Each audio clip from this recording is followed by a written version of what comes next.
오늘은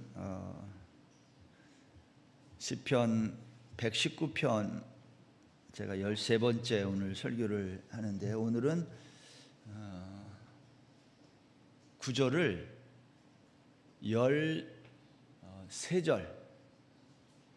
13절을 여러분과 함께 나누도록 그렇게 하겠습니다.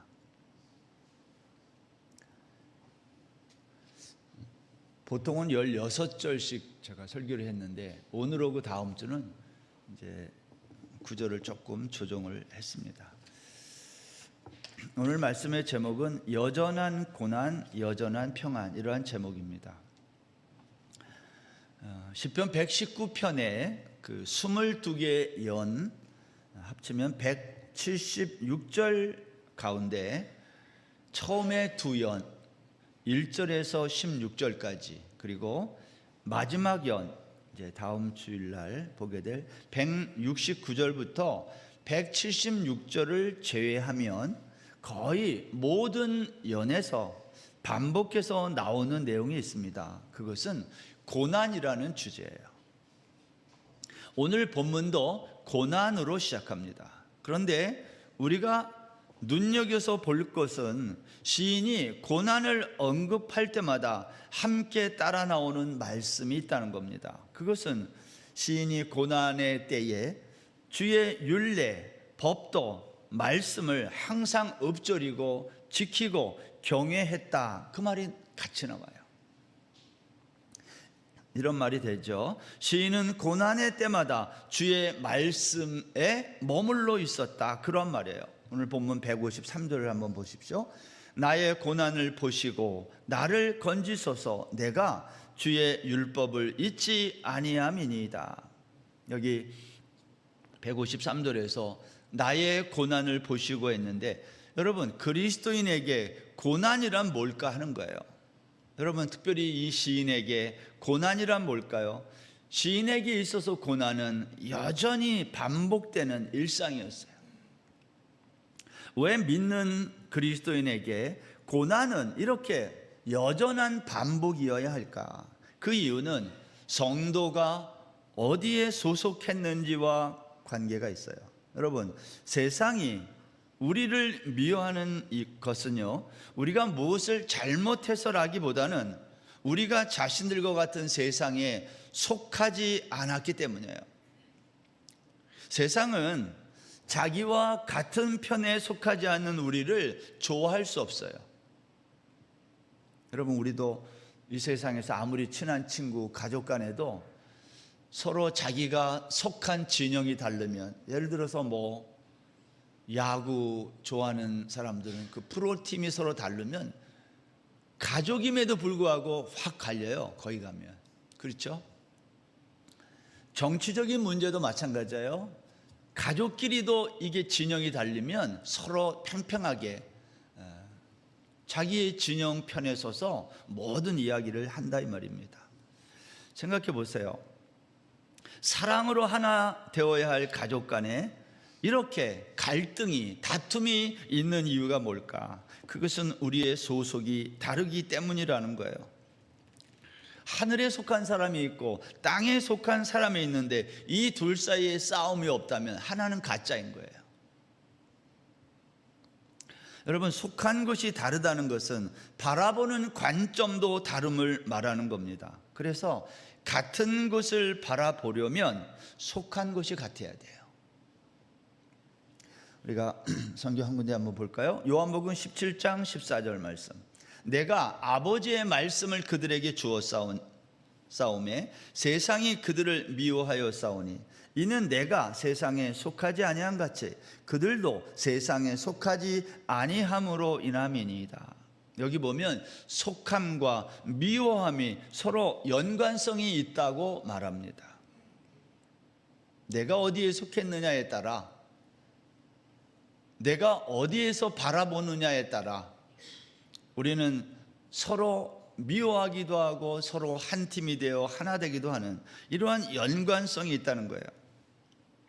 사도행전 14장에 보면 루스드라라고 하는 성에서 바울이 돌에 맞아 죽는 광경을 한 사람이 지켜봅니다. 그 사람의 이름은 디모데인데, 디모데는 그 지역에서 칭찬받는 사람이었다 그랬어요. 디모데는 바울 사도가 한 행동을, 그 루스드라 성에서 바울 사도의 한 행동을 보고 큰 도전을 받아요. 왜냐하면 자신을 돌로 쳐 죽이려 했던 사람들이 있는 이 루스드라 성을 바울이 다시 찾아간 거예요. 왜? 그 성에는 바울이 복음을 전했던, 그러나 연약한 믿음을 가진 성도들이 있었기 때문입니다. 이후에 디모데는 이러한 바울의 영향을 받아 2차 선교 여행을 바울이 떠나던 중간에 디모데가 이 선교 여행에 동참합니다. 훗날 바울은 로마 감옥에서 죽음을 앞두고 이 디모데에게, 믿음의 아들이라고 부르는 이 디모데에게 다음과 같은 편지를 써보냈어요. 이러한 내용이죠. 디모데후서 3장 11절 12절. 박해를 받음과 고난과 또한 안디옥과 이고니온과 루스드라에서 당한 일과 어떠한 박해를 받은 것을 내가 과연 보고 알았거니와 주께서 이 모든 것 가운데서 나를 건지셨느니라. 무릇 그리스도 안에서, 그리스도 예수 안에서 경건하게 살고자 하는 자는 박해를 받으리라. 여러분, 이 세상에서 율법을 죄로 묵상하고 경건하게 살고자 하는 사람이 박해를 받습니다. 현실적인 말로 바꾸면 손해를 보며 살게 된다는 겁니다. 여러분, 혹시 지난 한 주간을 살면서 경건하게 살았다는 그것 때문에, 내가 믿는 예수님 때문에 손해를 보셨나요? 아니면 그것 때문에 억울한 일을 당했나요? 사람들은 경건하게 살고 그리스도인답게 살다 보니까 자기에게 찾아오는 억울한 일들, 손해, 이러한 게 힘드니까 적당히 이 세상과 타협하고 그것을 합리화하며 사는 겁니다. 시편 1편을 열어보면요, 1절에 복 있는 사람은 악인의 꾀를 따르지 아니하며 이렇게 시작했어요. 악인의 죄를 쫓지 않는다. 이것은 복 있는 사람의 정체성을 설명한 거예요. 복 있는 사람은 오직 여호와의 율법을 즐거워하며 그 율법을 주야로 묵상하는 자라는 겁니다. 그런데 여러분, 2편을 넘어가면 2편부터 41편까지 이제 시편을 5권의 책으로 나눌 때 첫 번째 책 1권을 41편까지 우리가 나누거든요. 2편부터 41편까지 거의 모든 내용이 어떤 내용이냐면 고난받는 다윗 왕의 이야기예요. 그래서 질문이 생기는 거예요. 왜 여호와의 율법을 묵상하는 왕, 경건한 왕 다윗이 평생을 고난의 한 복판에서 살아야 했을까? 오히려 말씀을 묵상하고 이렇게 살면 평안하게 살아야 하는 것 아닐까요? 그런데 그렇지 않아요. 이유가 뭘까요? 여러분, 이것은 하나님의 말씀을 가까이 하면 고난받는다, 그런 말이 아닙니다. 오히려 복 있는 사람은 고난이 올 때 세상에 속하지 않기 위해 말씀을 가까이 한다는 말이에요. 여러분, 고난 받는다, 말씀을 가까이 했더니 고난을 받는다가 아니라 오히려 복 있는 사람이란 고난이 올 때에 세상에 속하지 않기 위해 말씀을 가까이 한다는 뜻이에요. 그래서 시편 2편 1절은 시작이 뭐냐면 어찌하여 라는 의문 대명사로 시작해요. 이것은 시인이 직면하고 있는 현실이 1편과는 전혀 다름을 말하는 거죠. 1편에서 여호와의 율법을 즐거워하고 주야로 그것을 묵상하는 자는 복 있는 자라고 했는데 그 사람이 정말 복이 있느냐는 거예요. 여호와께 피하는 사람은 정말 복이 있습니까? 성경이 우리에게 그걸 묻는 거예요. 여러분, 우리가 예수 잘 믿으면 정말 복이 있어요? 세상 사람들이 생각하는 그런 복이 있느냐는 거예요. 의인들이 형통하고 악인들이 망한다면, 그렇다면 왜 세상 나라의 군왕들과 관원들이 이렇게 분노하며 헛된 일을 꾸미는가? 이 편에 그렇게 되어 있어요. 여러분, 정말 복이 있는 사람들, 그 사람들의 삶이 맞다면, 그리고 악인들은 망한다면 왜 세상 나라의 군왕들과 관원들은 이렇게 분노하며 헛된 일을 벌이고 있느냐는 거예요. 여러분, 세상은요, 시인이 말한 것과는 정반대의 일이 이 세상에서 벌어지고 있어요. 그렇죠? 세상은 오늘 성경이 말하는 이러한 의인이 형통하고 악인은 망하고, 세상은 그렇게 되지 않고 오히려 정반대다, 그러한 말이에요. 사람들은요, 정의가 이기고 진리가 이긴다고 말하지만 현실은 그렇지 않아요. 여러분, 지난 한 주간도 세상에서 살다 왔잖아요. 제 말이 맞나요? 틀리나요? 경건하게 살고 말씀대로 살면 여러분 형통하던가요? 오히려 반대 일이 일어난다, 이 말이에요. 그래서 우리가 너무 속상하고 힘든 거예요. 세상의 군왕들과 관원들, 유력한 자들이 이렇게 소란을 피우고 있는 이유, 여러분, 매일매일 세상은 너무 요란하고 시끄러워요. 누구 때문에? 군왕들과 유력한 자들과 관원들, 세상에서 힘 있는 자들 때문에 세상은 시끄럽지, 힘없는 사람들 때문에 시끄러운 적은 한 번도 없어요.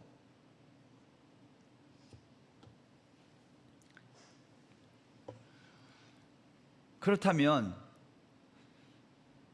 세상에서 유력한 이들, 군왕들과 관원들이 분노하고 있는 대상, 왜 이들이 이렇게 요란하게 세상을 만들고 있을까? 그 대상이 누구냐는 거예요. 오늘 시편 2편을 읽어보면 그 대상은 여호와의 기름 부음을 받은 자 메시아 때문이라는 거예요. 여러분, 왜 세상의 군왕들과 관원들과 유력한 자들은 메시아에게 분노하며 대항하는 것일까요? 그것은 하나님께 매여 있는 자신들의 결박이 끊어져야 자기들이 편한데, 세상의 군왕들과 관원들, 유력한 자들은 하나님께 매여 있는 것이 싫다, 이 말이에요. 자기 마음대로 살고 싶은데 이걸 못하는 거예요. 그래서 하나님의 통치로부터 벗어나기를 원하는 거예요. 그러니까 교회 와서 말씀을 듣는데 불편한 얘기를 듣는 게 싫다, 이런 말이죠. 다윗은 이와 같은 세상의 군왕들과 힘 있는 관원들의 분노와 헛된 일을 탄식하고 있어요. 왜 그럴까요? 다윗도 왕인데, 세상에 왕들이 있고 다윗이라는 왕이 있는데, 세상의 왕들은 분노하고 소란을 피우는데 왜 다윗은 그 일 때문에 탄식할까요? 소속이 달라서. 다윗은 왕이지만 그들과 소속이 달라요. 세상에 속한 왕들과 하늘에 속한 다윗은 다르다, 이 말이에요. 여러분, 사람들은 세상의 군왕이나 관원들을 두려워합니다. 이유가 있어요. 그들은 칼이 있고 힘이 있기 때문입니다. 그래서 사람들은 항상 그런 힘 있는 자들 편에 줄 서려고 해요. 여러분도 그렇죠? 힘 있는 사람 옆에 줄 서려고 하지, 힘 없는 사람에겐 안 가요. 밥도 안 먹어요, 힘 없으면.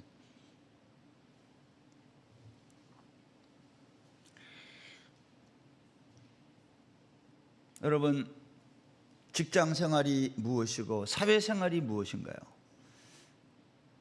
힘 있는 사람들의 줄에 어떻게 한번 서볼까? 그게 직장 생활이고 사회 생활이에요. 저는 매일 이른 새벽에 일어나서 일터에 출근하고 밤늦게까지 일하시는 우리 성도들, 저는 여러분들을 굉장히 존경해요. 제가 매일 설교는 이렇게 하지만 제 마음속으로는 여러분을 존경합니다. 얼마나 힘들까? 여러분, 남의 돈을 먹는다는 게 그렇게 쉬운 게 아니잖아요. 여러분이 해봐서 알지만 남의 돈을 내 호주머니에 집어넣는다는 게 이게 쉬워요? 이것처럼 어려운 게 없어요. 저는 사실 교회를 늘 해가 뜨기 전에 나오니까, 여기 나오면요, 저희 집에서 여기까지 올 때 길에서 이 리어카나 이런 거 갖다 놓고 음식 파는 사람들이 쭉 서요. 몇 시부터 그 사람이 줄 서냐면 5시 반 되면 서요. 5시부터 그때 준비해요. 그리고 6시 되기 전에 거기 다 섭니다. 그리고 제가 4시 반 이렇게 더 일찍 올 때 이렇게 보면 그때 이런 거 끌고 와서 그 준비해요. 그 이른 시간에 저는 그 사람들을 보면서 늘 생각해, 나보다 낫다는 애들이 먹고 살아야 하니까 그 이른 시간에 나와 장사를 준비하는 거예요. 우리 모두가 마찬가지예요.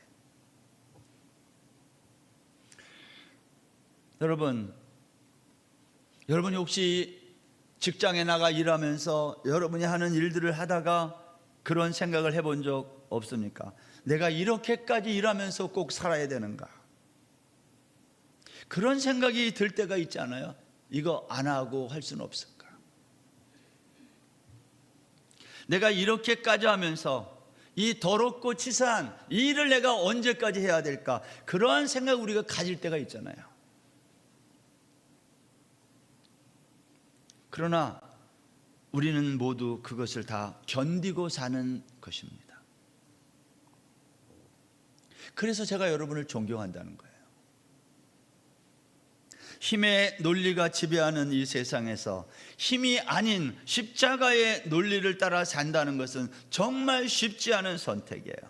직장에서 입사를 같이 했는데 나보다 먼저 승진하는 사람을 보면 동기인데 나는 승진 못하고 그 사람이 먼저 승진하면 그 직장 다니고 싶을까요?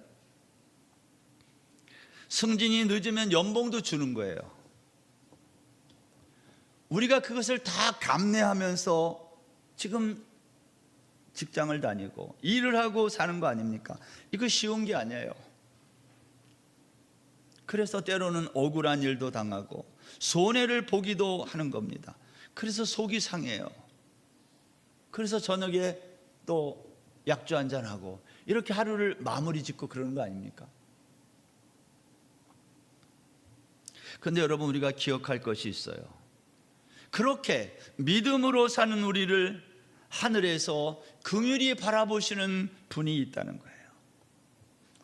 우리 하나님은 그러한 우리를 하늘에서 긍휼히 바라보시면서 이렇게 말해요. 잘한다 내 아들, 잘한다 내 딸 하신다는 거예요. 여러분, 오늘 시인이 이와 같은 고난 속에서 늘 했던 일이 하나 있어요. 그게 뭔지 아세요? 시인은 이러한 고난 속에서 늘 했던 일 빠짐없이, 그건 주의 율례를 잊지 않은 것이에요. 성도는 고난을 당할 때 말씀 앞으로 가까이 나아가기를 멈추어서는 안 된다는 거예요. 그리고 우리 주님이 나를 변호해 주실 것을 믿는 겁니다. 154절 보세요. 주께서 나를 변호하시고 나를 구하사 주의 말씀대로 나를 살리소서. 최고의 변호인이신 하나님께서 아무도 반박하거나 부인할 수 없는 최고의 변론을 하신다는 거예요. 언제?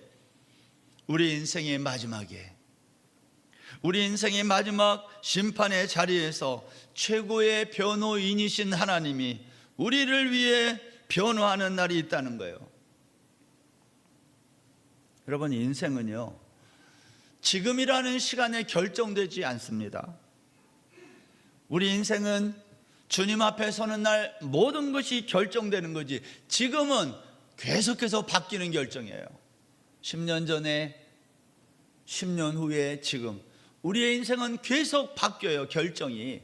그러나 우리 인생의 마지막 순간에 최고의 변호인이신 하나님이 변론하시는 그 자리에서 결정되는 것은, 그것은 영원히 결정되는 거예요. 그러니까 지금 내 인생이 너무 힘들다고 그것 가지고 절망할 필요가 없는 거예요. 왜? 우리의 중요한 결정은 지금 일어나는 게 아니거든요.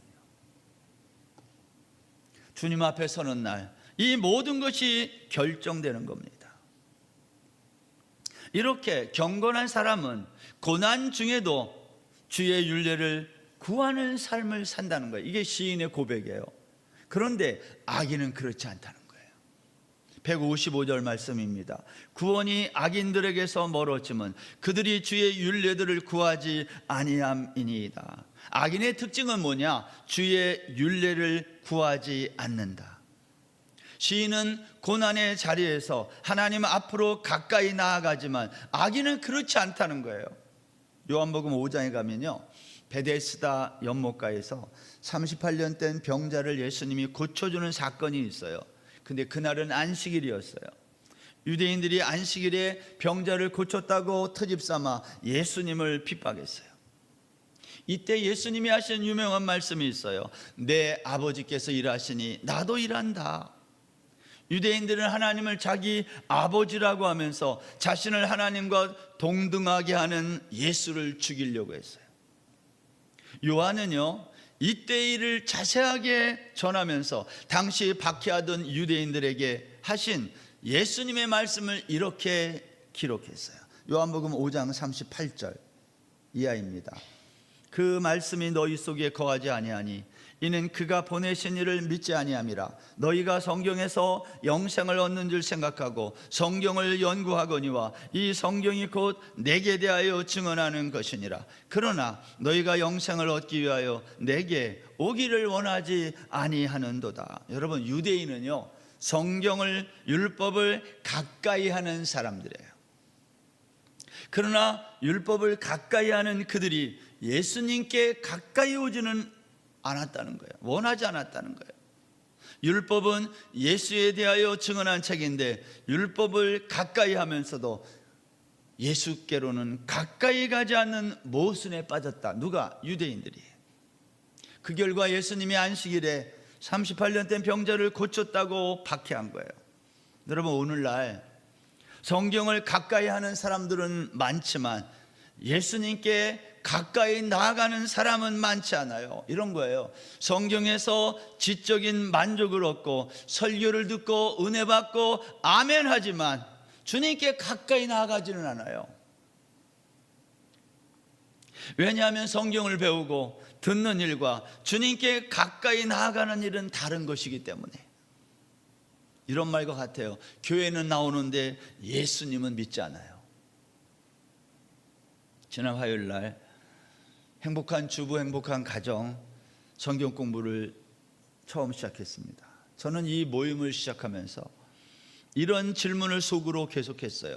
행복한 주부, 행복한 가정은 이 땅에서 지속 가능한 주제인가?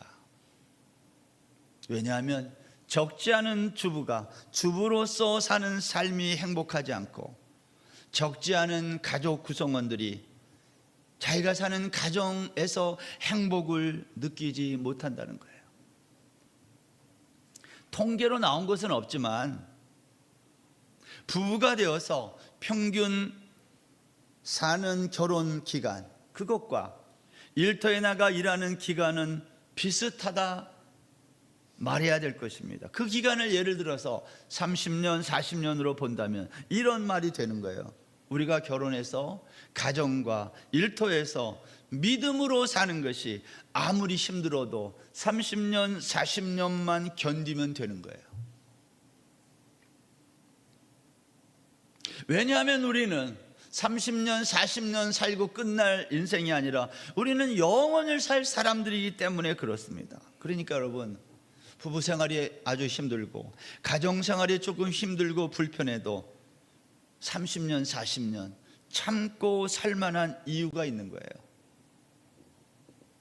요 30년, 40년을 조금 편하게 살기 위해서 어떠한 방법을 강구하는 것보다 견디고 사는 것도 가치 있다 이 말이에요. 그러니까 홧김에라도 집을 뛰쳐나가고 이런 일은 안 해야 돼요. 여기 혹시 10대 학생이 있나요? 아무리 속상하고 화가 막 머리끝까지 와도 집을 나가는 일을 해서는 안 되고 나갔다가도 빨리 들어와야 돼요. 12시 되기 전에. 저도 목사지만 똑같은 여러분들과 같이 감정이 있고 이러기 때문에 저도 속상하면 저도 집 나가고 싶어요. 저도 나와요 사실. 여러분 잘 모르지만. 근데 저는 나와서 어디로 가는 줄 아세요? 저는 술집 이런 데 안 가고 저는 교회로 와요. 여러분들은 오고 싶어도 열쇠가 없어서 못 오지만 저는 열쇠를 열고 들어와요. 여러분, 우리가 이 땅에서 예수 믿는 경건한 삶을 살면서 부부관계를 유지하고 가족들과 함께 산다는 게 이게 결코 쉬운 것이 아니에요. 어떻게 하면 행복한 삶을 살 수 있을까? 오늘 시인은 그것을 주의 긍휼에서 찾았어요. 오늘 156절과 157절을 보세요. 여호와여, 주의 긍휼이 많으오니 주의 규례들에 따라 나를 살리소서. 나를 핍박하는 자들과 나의 대적들이 많으나 나는 주의 증거들에서 떠나지 아니하였나이다. 오늘 시인은 자신을 대적하는 자들이 많다는 거예요. 그러나 동시에 주의 긍휼도 많아요. 여러분, 나를 대적하는 못된 놈들도 많지만 하나님께서 나를 긍휼히 여기시는 하나님의 긍휼도 많다는 거예요. 우리가 그래서 살아요. 여러분, 인생이 힘든 건 맞지만 그러나 힘든 일만 있는 게 아니라 때로는 감사하고 행복한 일이 있어서 사는 거 아닙니까? 똑같습니다. 긍휼이라고 하는 것은 창조주 하나님이 먼지 덩어리 같은 우리를 바라보는 마음을 긍휼이라 그래요. 안 됐다 이런 거예요. 여러분, 남편이나 아내나 자녀들이 삶이 힘들어서 지쳐가지고 집에 돌아오면, 아니면 잠자는 모습을 바라보면 그걸 바라볼 때 어떤 생각이 들어요? 안 됐다 이런 생각이 들어요. 그걸 긍휼이라 그래요. 여러분, 시인은요, 자신이 티끌 같은 존재임을 알고 그런 자신을 하나님께 3번씩이나 살려달라고 간구했어요. 나를 살려주세요, 나를 살려주세요, 살려주세요. 그런데 시인이 말하는 살려달라는 근거가 매우 놀라워요. 시인은 이렇게 살려달라고 하면서 근거를 댔어요. 첫 번째는 154절 주의 말씀대로, 156절 주의 규례대로, 159절 주의 인자하심을 따라 나를 살려달라는 거예요. 하나님 창세전에 나를 살려주시겠다고 약속하신 그 언약을 근거로 내가 간구합니다. 나를 살려주세요. 우리가 기도에 대해서 오해하는 것 중에 하나는 무엇이든지 원하는 대로 구하면 준다고 생각하는 거예요. 그 근거 구절로 마태복음 7장 7절을 우리가 가지고 옵니다. 구하라 그리하면 주실 것이요. 그러나 이 구절의 의미는 무엇이든지 구하면 다 준다는 말이 아닙니다. 내가 너희에게 주겠다고 약속한 것을 구하면 준다는 뜻이에요. 왜냐하면 똑같은 본문을 기록한 누가복음 11장 13절에 이렇게 돼 있어요. 너희가 악할지라도 좋은 것을 자식에게 줄 줄 알거든 하물며 너희 하늘 아버지께서 구하는 자에게 성령을 주시지 않겠느냐 했기 때문이야. 누가는 너희가 구해야 할 것이 성령이라고 밝히고 있어요. 이것은 우리가 기도할 때에 성령을 먼저 구해야 된다는 거예요. 그 다음 성령을 구하면 그 다음에는 성령께서 우리에게 깨닫게 해주시는 약속의 말씀이 있는데, 성령이 나에게 가르쳐 주시는 그 약속의 말씀을 듣고 그 다음부터는 그것을 구하라는 거예요. 문제가 여기 있습니다. 우리는 성령을 구하지 않아요. 성령님이 나에게 너희들 이러한 것들을 구해라 라고 가르쳐 주셔야 되는데 성령이 없으니까 뭘 구해야 될지를 알 수 없는 거예요. 바울 사도가 똑같이 얘기했어요. 우리는 무엇을 구해야 하는지 알지 못하기 때문에 성령이 말할 수 없는 단식으로 우리를 위해 친히 간구한다 그랬어요. 로마서 8장 26절입니다. 이와 같이 성령도 우리의 연약함을 도우시나니 우리는 마땅히 기도할 바를 알지 못하나 오직 성령이 말할 수 없는 단식으로 우리를 위하여 친히 간구하시느니라. 여러분, 기도는 우리의 필요를 구하는 것이기도 하지만 그보다 더 중요한 것은 하나님의 약속을 이루어 달라고 구하는 거예요. 그게 기도예요. 문제가 여기 있어요. 우리는 하나님이 우리에게 무엇을 주시겠다고 약속했는지를 모른다는 거예요. 왜? 성령이 없으니까. 시인은 여전한 고난 가운데서 하나님의 약속을 따라 살려달라고 기도한 다음에 기쁨이 충만해서 찬송하기 시작했어요. 162절입니다. 사람이 많은 탈취물을 얻은 것처럼 나는 주의 말씀을 즐거워하나이다. 이 탈취물은요, 전쟁에서 승리하여 빼앗은 전리품을 탈취물이라고 해요. 이 기쁨은 전쟁에서 이겨본 사람만이 아는 기쁨이에요. 고난의 자리에서 주의 말씀으로 승리를, 기쁨을 회복한 시인은 오늘 164절에서 하루 7번씩 주님을 찬양한다는 거예요. 164절입니다. 주의 의로운 규례들로 말미암아 내가 하루 7번씩 주를 찬양하나이다. 여러분, 하루에 7번 찬양은 하루 종일 찬양을 불러도 충분하지 않다고 느끼는 감정, 그거지. 완전한 찬양. 시인은 어떻게 하루 7번 찬양을 할 수 있었을까요?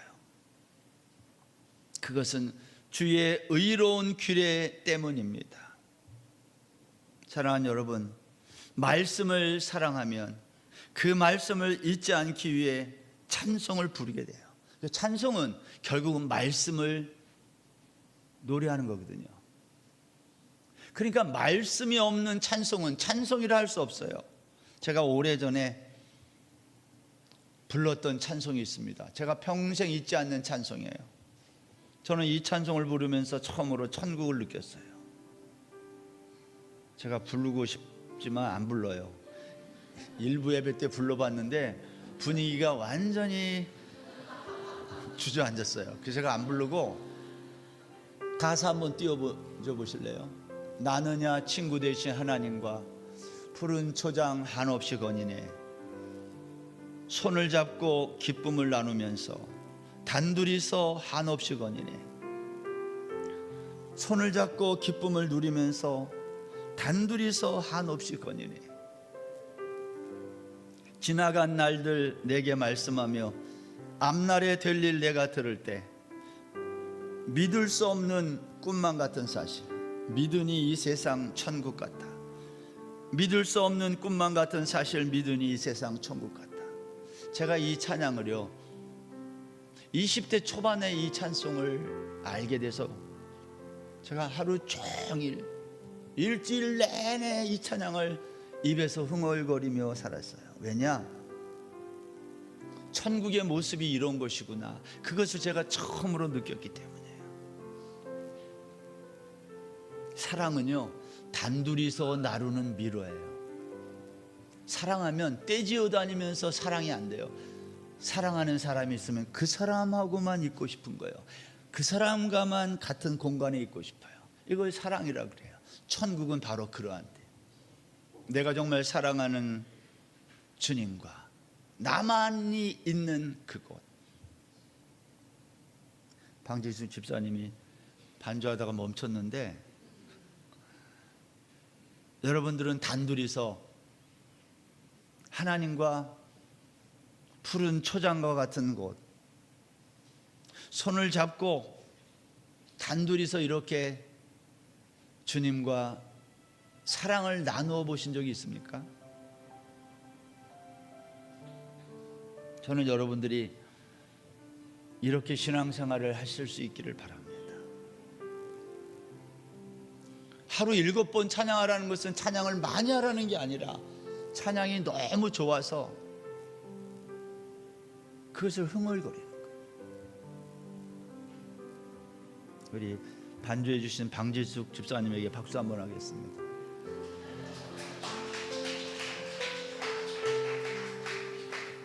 이제 그만하고 들어가세요. 제가 얼마나 갈등이 있는지 몰라요. 이걸 불러야 되는데 부르면 분위기 꺼지고 그래서 안 불렀고, 찬양이 어떤 거냐? 하나님이 나를 살려주신 그 은혜가 너무 감사하고 천국이 뭔지를 처음 경험하게 되니까 내 입술로 찬양하지 않고는 견딜 수가 없었다, 이 말이에요. 그러고 나서 165절에 보면 시인이 이렇게 고백합니다. 찬양이 끝난 다음에 고백이 이거예요. 주의 법을 사랑하는 자에게는 큰 평안이 있으니 그들에게 장애물이 없으리이다. 저는 이 구절을 여전한 평안 이렇게 부르고 싶어요. 여전한 평안. 시인은 멈추지 않는 여전한 고난 가운데서 누린 것이 있는데 그것은 여전한 평안, 여전한 큰 평안. 여러분, 평안이라는 말은요, 완료된 천국의 모습이에요. 죄 없음의 상태, 구원의 완성 상태를 평안이라 그래요. 샬롬. 창세기에 보면 하나님이 세상을 다 말씀으로 지으시고 나서 일곱째 날 안식하셨다고 그랬죠? 그것을 샬롬이라 그래요. 그걸 구원이라고 말해요. 영원한 완료된 지금, 그게 천국의 모습이에요. 그러한 점에서 이 평안 샬롬은 이 땅에서는 경험될 수 없는 하늘의 것이에요. 시인은 평안이 있는 자들에게는 이어서 이렇게 말했어요. 장애물이 없다. 이 말은 우리 앞에 놓인 고난과 어려움이 없다는 것이 아니라 고난과 어려움이 있어도 그것이 장애물이 되지 않는다, 그런 말이에요. 주의 법을 사랑하지 않는 자들은 고난이 오면 그것이 장애물이 되어 넘어지고 일어서지 못하지만, 예수 안 믿으면요, 장애물이 오면 그것 때문에 몇 날 며칠 잠을 못 자요. 예수 믿는 사람과 믿지 않는 사람의 다른 점이 뭘까? 우리에게도 똑같은 고난이 오지만, 그러나 예수 믿으면 고난 속에서도 평안을 누린다는 거예요. 나는 예수 믿는데 평안이 없다 그러면 내가 믿는 이 예수를 다시 한번 생각해 봐야 돼요. 세상 사람들은 조그만 고난 속에서도 약 먹고 살아요. 그러나 예수 믿는다는 게 뭐예요? 고난 중에도 여전한 평안을 누리는 것. 여러분, 165절 다시 한번 다 같이 한번 읽어보겠습니다. 시작. 주의 법을 사랑하는 자에게는 큰 평안이 있으니 그들에게 장애물이 없으리이다. 여러분, 여전한 고난은 끝나지 않을 것입니다. 여러분, 인생이 지속되는 동안 고난은 끝나지 않아요. 그러나 우리에게 여전한 말씀이 있고 여전한 긍휼이 있고 여전한 찬송이 있으며 마침내 여전한 평안이 있을 것입니다. 오늘이 7월 마지막 주일이에요. 이제 시작하는 8월달, 그리고 남은 올 한 해의 후반기,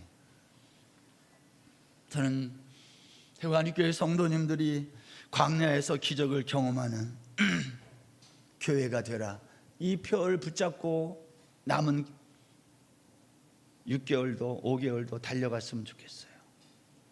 여전한 고난 속에서도 여전한 평안을 누리는 모든 성도, 여러분의 가정, 우리 교회, 우리나라, 이 태국 땅 되기를 주의 이름으로 축원합니다.